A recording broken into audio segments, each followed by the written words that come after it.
Si los juegos de video te apasionaron alguna vez, es probable que tu amor por ellos te haya llevado a indagar sobre la creación de los mismos, sobre las personas que los hacen realidad. Siendo un mundo tan diverso, grande y complejo, no caben dudas que si estudiamos la creación de los juegos de video y a quienes los hacen posible, conseguiremos anécdotas divertidas. Pero lo anterior no es mi trabajo. Mi trabajo en todo caso sería conseguir una historia oscura y poco conocida, amén de grotesca y en ciertos puntos terrorífica, relacionada a la creación de un videojuego. Y tengo quizá la más especial de todas esas historias. Presta atención.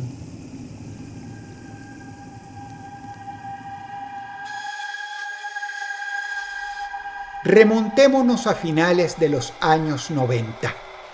La industria de los videojuegos estaba muy picante. Sega, quien todavía andaba en el negocio de las consolas de sobremesa, fue la primera en mover fichas y poner pie en la sexta generación con su Dreamcast. Mientras tanto, tras el inmenso éxito de Mario 64 en el 96, los usuarios de la gran N esperaban otro plataformero de proporciones bíblicas. Ese título creían que iba a ser Catastrophe Crow.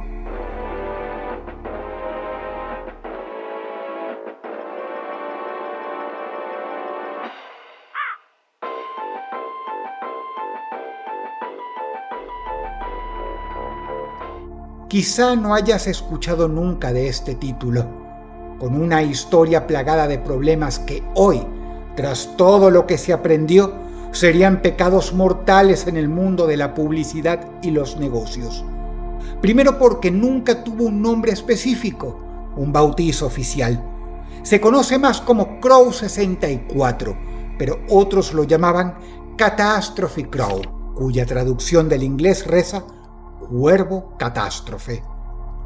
Aún así, el juego tuvo su conato de popularidad en aquella distante era videojugabilística por la promesa de lo que pudo haber sido.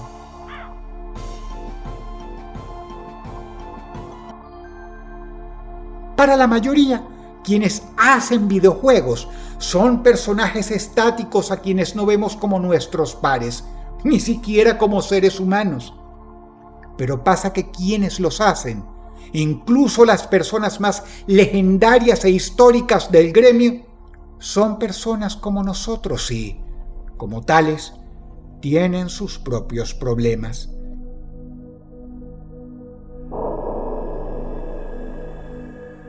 En el caso de Crow 64, hablamos de un desarrollador de videojuegos de origen alemán que se conoció como Manfred Lorenz. Persona a la que más allá de lo normal hay que añadirle detalles personales muy oscuros que afectaron el desarrollo de su propio producto. Si trabajas en algo que requiera de imaginación, entonces sabrás el valor que tienen las ideas. A veces llegan en el momento que menos uno se lo espera. A veces, como sucede en las series de TV, las grandes ideas que llevan a epifanías o soluciones que resuelven el nudo del episodio arriban a través de otras personas que accidentalmente inspiran al personaje principal. La concepción de Crow 64 fue algo así.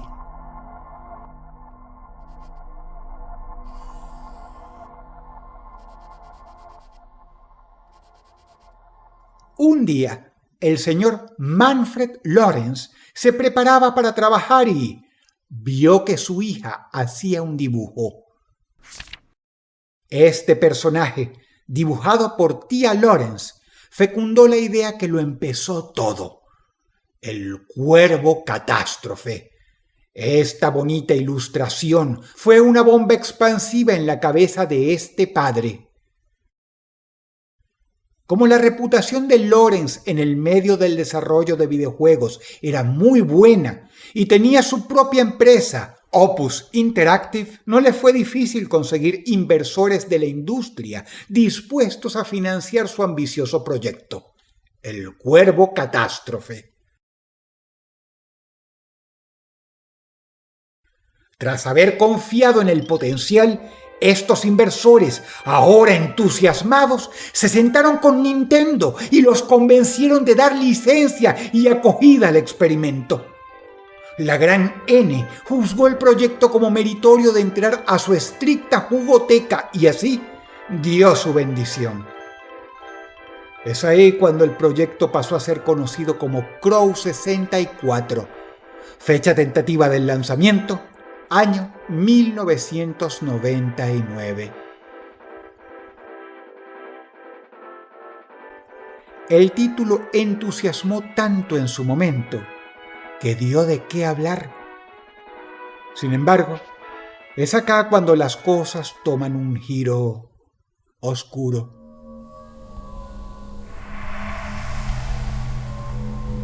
Tenía buena reputación en la industria, sí, pero a nivel personal había historias que contar sobre él. Pasa que el carácter de Manfred Lawrence era difícil.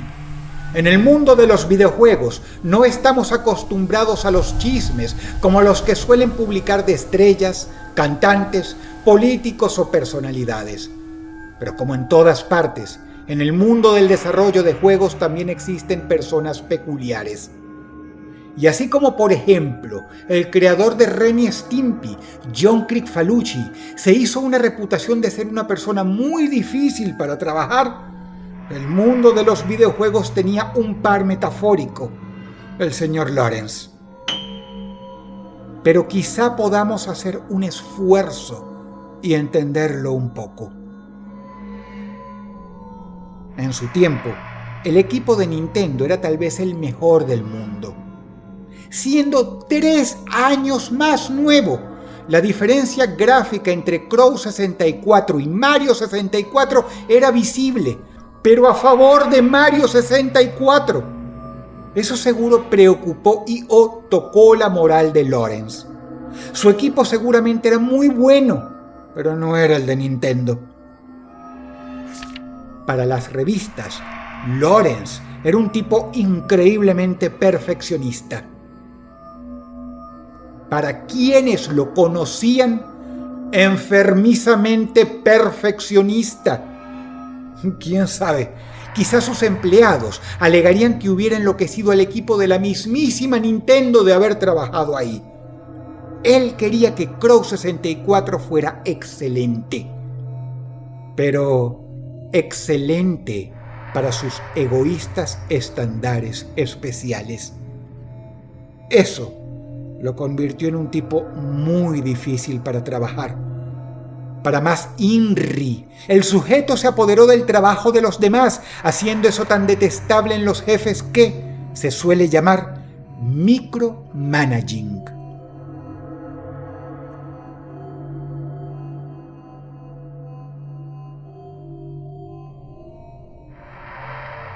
Esto, en algo tan complejo como la creación de un videojuego de alta envergadura, donde el trabajo en equipo es fundamental para entregar todo en tiempo y forma, es, no digamos tóxico, sino imposible. Y esta fue apenas la punta del iceberg. Como obviamente hubo problemas en la relación empleado-jefe por su actitud y personalidad, Lawrence mandó a casa al 80% de los desarrolladores. Más tarde alegaría ante los preocupados inversionistas que él se haría cargo de todos y cada uno de los puestos vacantes para seguir adelante con Crow 64. Y hasta quizá los convenció de que saldría más barato a la larga. Pero esto era una locura.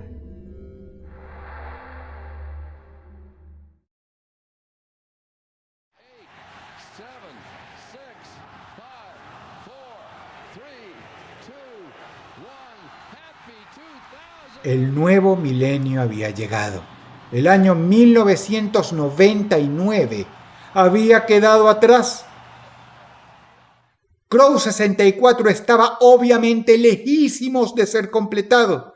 Incluso en aquellos años hacer videojuegos de gran envergadura no era barato. Final Fantasy VIII, por ejemplo, costó $40 millones. Los inversores de Crow 64 habían inyectado $10 millones en este experimento. Estaban aterrados, confundidos y furiosos. Pasó el año 2000, llegó el 2001 y entonces Nintendo hizo un gran, importantísimo anuncio.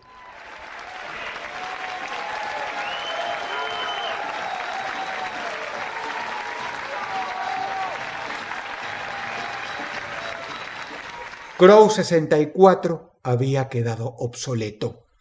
Sin siquiera haber visto la luz, el título fue desahuciado por la propia Nintendo. Hasta aquí lo que muchas personas en esa época recuerdan.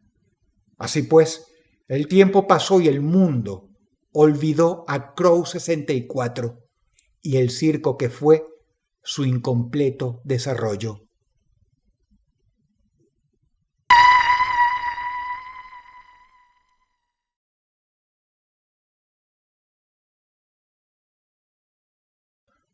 Un señor de nombre Adam Butcher, quien investigó de cerca este tema, encontró este recorte de periódico.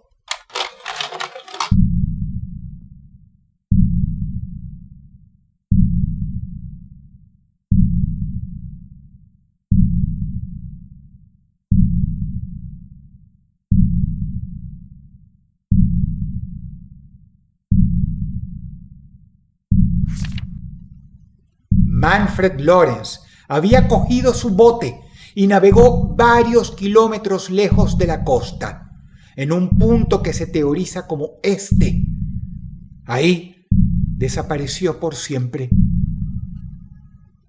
Las autoridades dicen que, a pesar de ser una persona desaparecida, lo más seguro es que esté muerto. Lo único que dejó atrás fue este pedazo de papel. Podemos ver que está dirigido a Martha Lawrence, su esposa.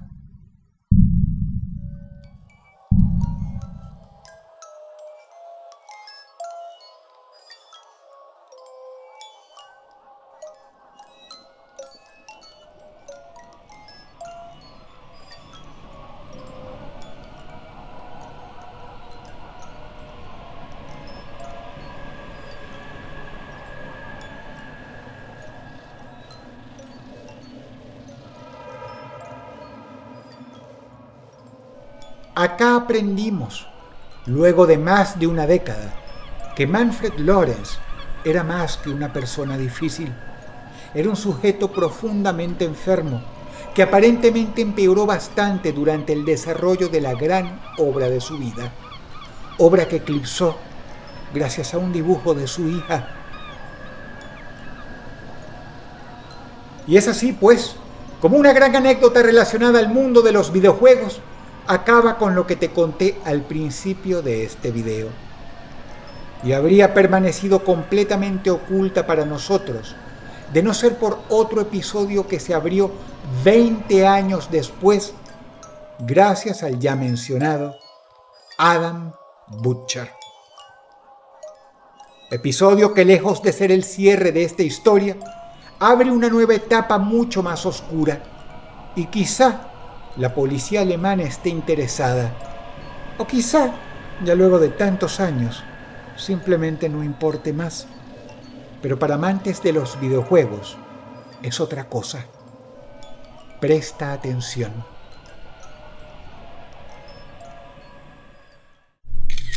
Hay una razón por la que Adam Butcher consiguió este recorte. Lo hizo motivado por saber más de la historia. Y lo hizo porque tiempo antes de siquiera pensar en buscar esta información, él, navegando por internet, consiguió esto. Alguien en el sitio de subastas más grande del planeta Tierra, eBay, vendía una copia beta de Crow 64 y Adam la compró. A todas luces, parece un cassette de desarrollador de la compañía, uno que sirve para testear el producto entre creadores. Alguien lo tenía en Alemania. Quizá a lo largo de los años había pasado de manos y Adam, luego de comprarlo, se lo mandó a llevar a su natal Inglaterra. And we're gonna play it. I believe it should work fine on my PAL N64, and if it doesn't, we'll try something else, but for now I just thought we'd do a playthrough. Okay.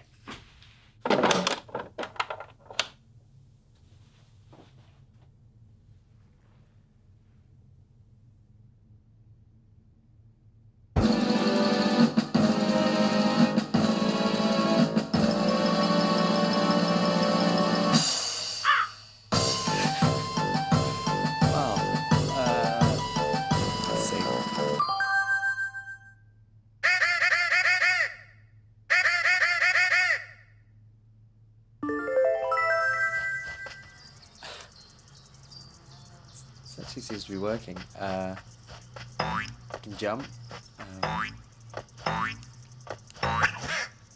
Yeah, it's got the cool triple jump that was in the demo.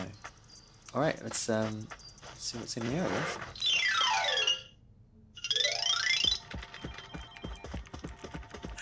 Guess I'm gonna go this way.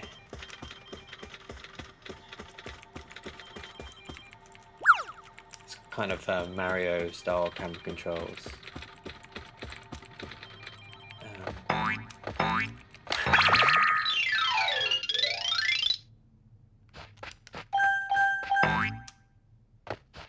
Sorry, I'm not very good at talking while playing, so no, I'll put a VO in afterwards.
See if Strazzle.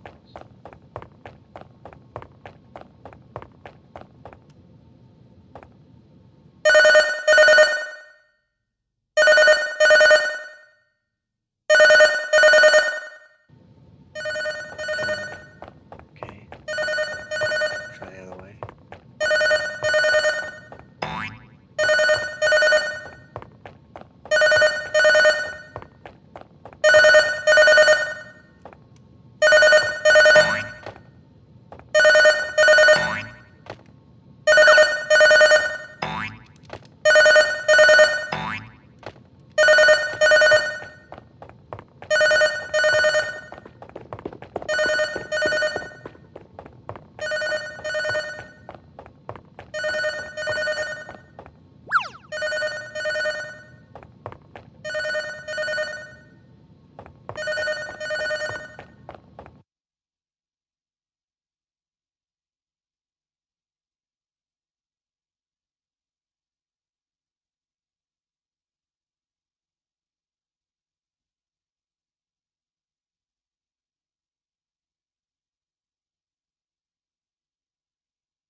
Y hay directores de cine que han colocado mensajes ocultos en sus películas y músicos que han llenado sus canciones de doble significado e incluso mensajes subliminales.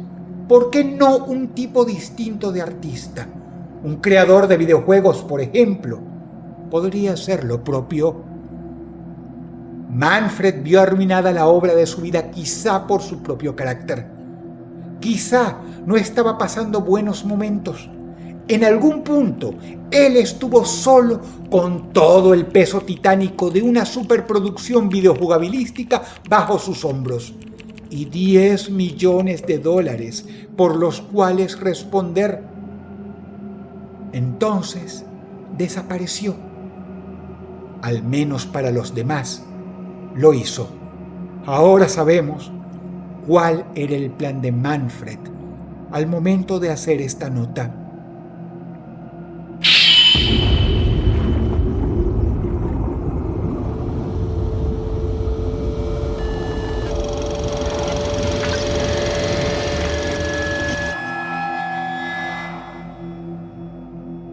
La historia parece seguir.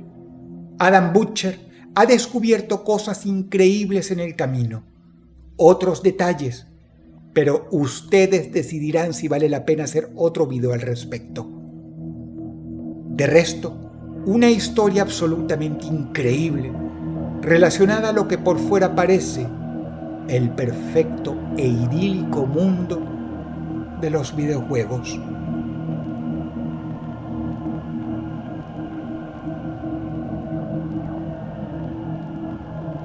Si el video te gustó, por favor dale pulgar arriba y suscríbete a este canal.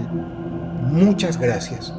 Envío un agradecimiento a Argenis Rivero, ya que fue él quien me escribió a mi correo electrónico diariodedross@gmail.com para informarme sobre este tema.